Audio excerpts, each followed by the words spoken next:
Mulle meeldis Vaksal juba lapsena. Meeldis istuda kohvikus või ootepingil ning vaadata ennast unustava keskendumisega mööda kulgevat rahvavoolu. Võisin nii istuda tunde, ajataju kadus.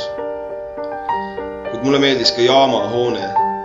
Meeldisid tohutu kõrged laed, hiiglaslikud püstjad aknad, mis lasid endast läbi sama ülevoolavas koguses päikest, kui jaamast käis läbi inimhorde. Kummastki, ei inimestest ega päikesest poleks ma kunagi küll saanud, kui tahes palju neid jaama ka ei tunginuks. Mulle meeldisid jaamahoone korrapärased täisnurgad. Rongi ja nende minekuid armastasin ma muidugi ka. Raudteejamas liikus iga päev läbi otsatul hulgal reisijaid. Nad läksid alati ühes suunas, lahkusid linnast. Ma ei ole veel näinud, et mõni reisija saabuks. Kuid ise ei igatsenud ma kunagi rongi peale.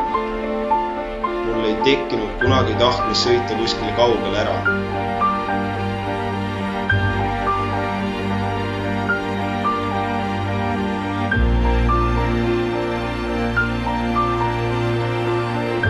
Imelik küll.